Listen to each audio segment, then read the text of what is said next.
तो यहाँ पे 3 आकृति दे रखी है, ठीक है ना। कितनी आकृति है? 3। और इसमें एक धावक है, एक आदमी है, दौड़ लगाना चाहता है इसमें, ठीक है।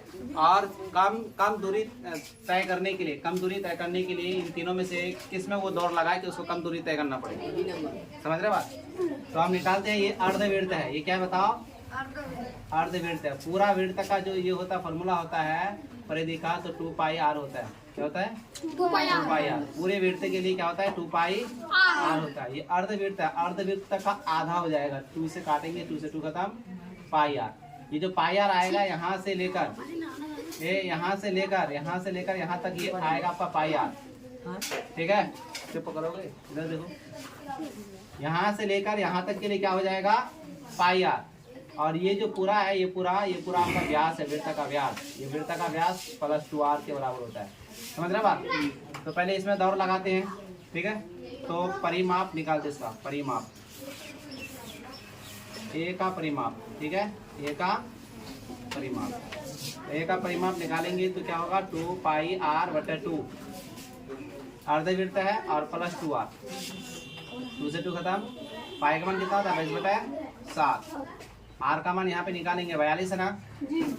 ये पूरा यहाँ से लेकर यहाँ तक 42 है, तो आर इसकी आधा, इसका आधा होगा। आर इसका क्या होगा? आधा होगा। त्रिज्या इसका आधा होगा, व्यास का आधा होगा। तो आर बराबर कितना हो जाएगा? 42 का आधा 21। 42 का आधा क्या होगा? 21 प्लस 2 इंटू आर। आर का मान हमने क्या लिखा? 21 लिया। क्या लिया? 21। 7 से काटेंगे, 7 दिया 21, 22 दिया 66, प्लस 22 दूनी 21 दूनी 42। तो 2 8 6 8, 4 8 6 10, इतना मीटर इसमें दौड़ लगाना पड़ेगा। कितना मीटर? 108 मीटर। समझ में आया? इसमें 108 मीटर दौड़ना पड़ेगा। बी में देखते हैं, तो कोई धावक इसमें अगर दौड़ना शुरू करे, कहीं से भी शुरू कर लो, यहाँ से जाएगा, यहाँ से यहाँ, यहाँ से यहाँ, समझ रहे ना। फिर यहाँ से यहाँ तक आने में उसको कितनी दूरी तय करना पड़ेगा, ये बताना है। तो इसमें एक वृत्त है और एक ऊपर में अर्धवृत्त है। एक वृत्त है, एक ऊपर में क्या है? अर्धवृत्त है। समझ रहे बात? एक वृत्त है और एक क्या है? अर्धवृत्त। क्या इसमें दौड़ लगाएगा वो धावक? इसमें दौड़ नहीं लगाएगा। यहाँ से दौड़ेगा, डायरेक्ट यहाँ पे जाएगा, यहाँ से यहाँ तक, फिर यहाँ से यहाँ तक आएगा वो। समझ रहे बात? चारों तरफ इसका दौड़ लगाएगा वो, अंदर में जाएगा नहीं। तो लिखते हैं बी का, सर बी वाला ही होगा। बी का परिमाप निकाल के देखेंगे ना, बराबर। ये 14 यहाँ पे है, एक 14 इधर है। समझ रहे बात? तो 2 गुना 14 कर लेंगे, 2 गुना 14, ये दोनों का हो गया। अब यहाँ का निकालेंगे। यहाँ के लिए हम क्या करेंगे? प्लस 2 पाई आर बटे 2। ये अर्धवृत्त है ना, यहाँ पे क्या है? अर्धवृत्त है। तो पूरे वृत्त का 2 पाई आर होता है। पूरे वृत्त का कितना होता है? 2 पाई आर। पूरे वृत्त का कितना होता है? 2 पाई आर। अर्धवृत्त का क्या हो जाएगा? 2 पाई आर का आधा, 2 पाई आर का आधा। तो पाई आर, ये पाई आर कहाँ से कहाँ तक होगा? यहाँ से लेकर यहाँ तक के लिए, तो प्लस ये हो गया, ठीक है। अब इसको गुना करते हैं, 14 दूनी 28, 2 से 2 कटेगा।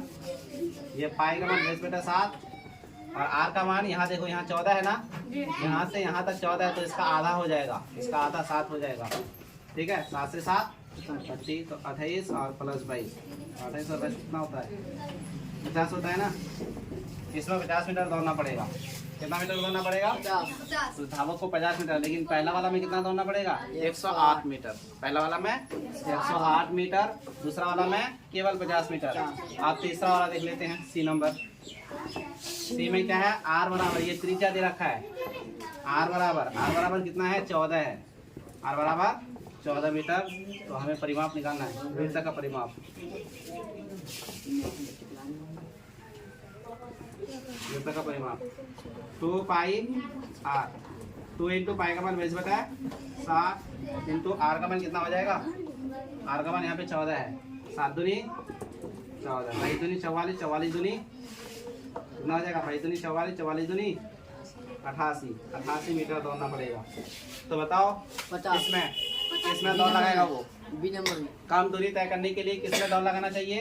बी नंबर में। समझ रहे बात? कोई दिक्कत नहीं? ठीक।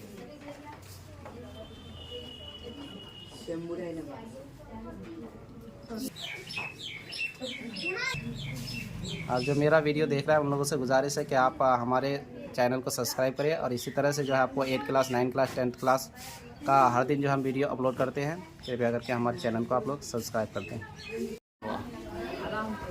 ठीक है, तो ये आंगन है, इस आंगन में हमें क्या करना है, ईंट बिछाना है। ठीक है, आंगन की जो लंबाई है कितनी है, 20 मीटर, चौड़ाई कितनी है, 15 मीटर है। और एक ईंट की लंबाई, ये ईंट है, ये ईंट है, इस ईंट की लंबाई जो है, ठीक है, ये चौड़ाई दे रखा है, चौड़ाई कितनी दे रखा है, 80 मीटर, 80 सेमी, कितनी सेमी, 80 सेमी। और ये लंबाई जो दे रखा है कितना सेमी दे रखा है, 25 सेमी। ठीक है, चौड़ाई ज्यादा है, लंबाई कम है, तो इतने इस साइज के ईंट को आंगन में हमें क्या करना है, बिछाना है। तो कितने ईंट खरीदने पड़ेंगे, कितने ईंट खरीदने पड़ेंगे, तो चलिए इसे हम बनाते हैं। ये क्या है, ईंट है। तो लिखते पहले आंगन का क्षेत्रफल निकाल लेते हैं। आंगन का क्या निकालेंगे, क्षेत्रफल। आंगन का क्षेत्रफल लंबाई गुना चौड़ाई, 100 से लंबाई, 100 से चौड़ाई। लंबाई कितनी है, 20 मीटर, चौड़ाई कितनी है, 15, 15 दूनी 30 और 1 0, 300 मीटर, 300 मीटर स्क्वायर। ठीक है, 300 मीटर स्क्वायर ये क्षेत्रफल आया आंगन का, इसका आंगन का। अब ईंट का क्षेत्रफल निकालते हैं। ईंट का ईंट की चौड़ाई कितनी है, 80। लंबाई गुना चौड़ाई, इसमें भी होगा क्योंकि ये वर्गाकार है ईंट। तो ईंट की जो लंबाई है वो आपका 25 है और चौड़ाई जो है वो कितना है, 80 है। तो 25 8 कितना होगा, 200, एक जो इधर है।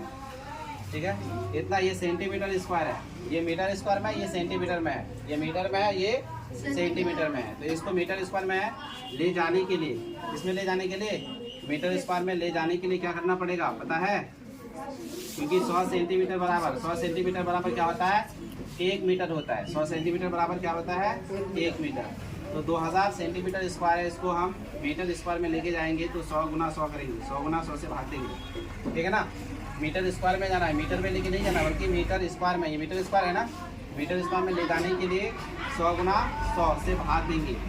1 2 0 यहाँ काट देंगे, यहाँ का 1 0 काटेंगे और 1 0 और बचा हुआ है, इसको काटेंगे, 1 के बाद दशमलव क्या आएगा, 0.2 मीटर स्क्वायर, 0.2 मीटर स्क्वायर आया। ठीक है, दिखाई दे रहा है जी। अब इधर बना देते हैं। तो ईंटों की संख्या, ईंटों की संख्या कितना ईंट लेना पड़ेगा, खरीदना पड़ेगा, ईंटों की संख्या, ईंटों की संख्या निकाल देते हैं। ठीक है, आंगन का क्षेत्रफल, आंगन का क्षेत्रफल बटा एक ईंट का क्षेत्रफल, एक ईंट का क्षेत्रफल।